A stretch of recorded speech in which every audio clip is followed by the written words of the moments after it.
விவசாயி, mechanic, engineer, இப்படி அப்பாக்கள் யாரா இருந்தாலும் அவங்க கனவெல்லாம் அவங்க பசங்களுக்கு ஒரு best college. AAA college of engineering and technology, Sivakasi. Counselling code 4680. மாண்புமிகு பேரவைத் தலைவர் அவர்களே, கர்நாடகம் காவேரிக்கு குறுக்கே மேகதாத்து பகுதியிலே ஒரு அணை கட்ட முயற்சி இருக்கின்றது. அதை கண்டித்து தமிழ்நாட்டு மக்களினுடைய உணர்வுகளை பிரதிபலிக்கக்கூடிய வகையில் மாண்புமிகு முதலமைச்சர் அவர்கள் முன்மொழிந்துள்ள தீர்மானத்தை மனிதநேய மக்கள் கட்சியின் சார்பாக வரவேற்கின்றேன்.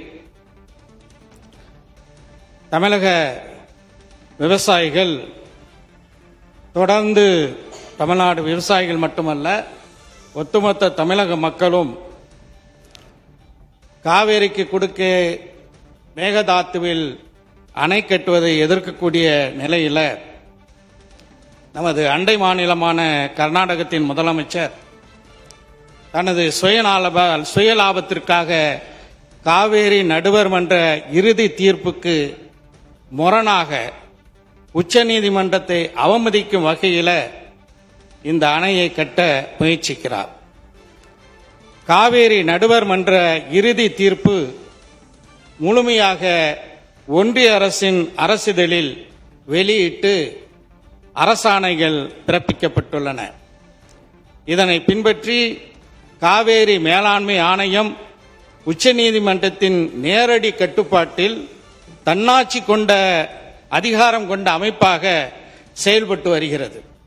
ஏற்கனவே மேகதாத்து வரைவு திட்ட அறிக்கையை காவேரி மேலாண்மை ஆணையம் நிராகரித்துள்ளது என்பதையும் நாம் கவனத்தில் கொள்ள வேண்டும்.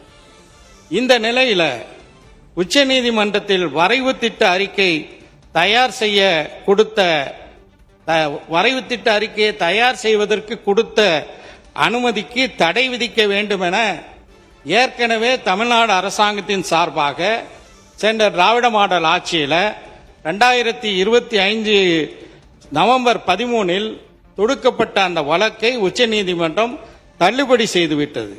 அதே நேரத்தில் மேகதாத்து அணை கட்டுவதற்கு ஆதரவான வகையில் கர்நாடகம் இந்த தீர்ப்பை பயன்படுத்த முடியாது என்றும் உச்சநீதிமன்றம் அந்த வழக்கை தள்ளுபடி செய்யும் போது உறுதியாக தெரிவித்துள்ளது.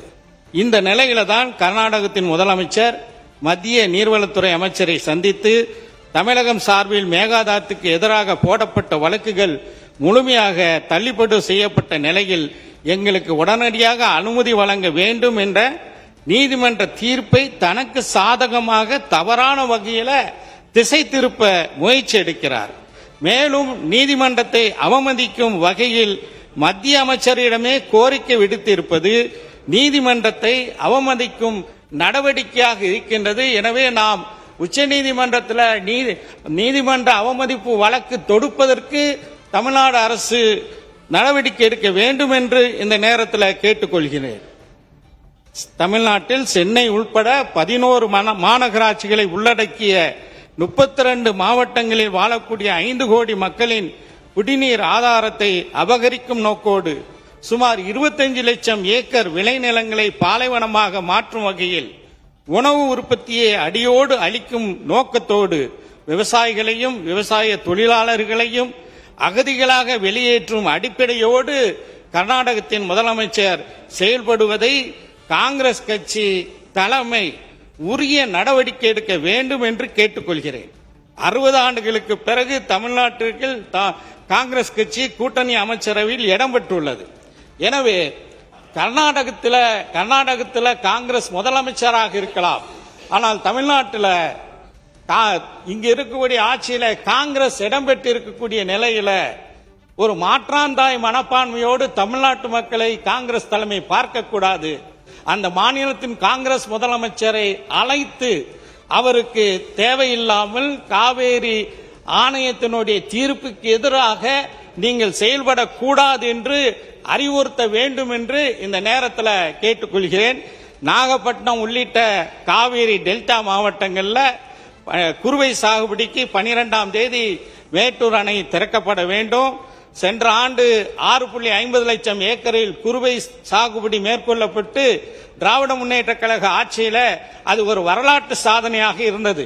ஆனா தற்போது மேட்டூர்ல 79 அடி தண்ணீர் மட்டுமே உள்ள நிலையில இந்த காவேரி மேலாண்மை ஆணையத்தின் கூட்டத்தில் 19 டிஎம்சி தண்ணீரை கர்நாடகம் விடுவிக்க வேண்டும் என்று மேலாண்மை ஆணையம் கூறிவிட்டது, உத்தரவிட்டுள்ளது. ஆனா அதோடு தன்னுடைய கடமை முடிந்துவிட்டது என்று காவேரி ஆணையம் நினைக்க கூடாது. ஒழுங்காக சரியான முறையில் அந்த நீர் நமக்கு வருவதற்காக நடவடிக்கை எடுக்க வேண்டும். எனக்கு முன்னர் உரையாற்றிய நம்முடைய சிபிஐ கட்சியினுடைய உறுப்பினர் மாண்புமிகு ராமச்சந்திரன் அவர்கள் குறிப்பிட்டது போல தமிழ்நாட்டினுடைய முதலமைச்சர் அவர்கள் இது குறித்து அனைத்து கட்சி கூட்டத்தை நடத்தி நேரடியாக நாம் பிரதமர் அவர்களை டெல்லியிலே சந்தித்து தமிழ்நாட்டு மக்களுடைய உணர்வுகளை, தமிழக சட்டமன்றத்தின் இந்த தீர்மானத்தினுடைய உணர்வுகளை எல்லாம் எடுத்துரைத்து காவேரியில் நமக்குள்ள உரிமையை நிலைநாட்டுவதற்கு உறுதியாக இருக்க வேண்டும். நிச்சயமாக இந்த விஷயத்தில் நாங்கள் அனைவரும் இந்த அரசுக்கு உறுதுணையாக இருப்போம் என்று சொல்லி விடைபெறுகின்றேன். நன்றி. விவசாயி, மெக்கானிக், இன்ஜினியர், இப்படி அப்பாக்கள் யாரா இருந்தாலும் அவங்க கனவெல்லாம் அவங்க பசங்களுக்கு ஒரு best college. AAA college of engineering and technology, Sivakasi. Counselling code 4680.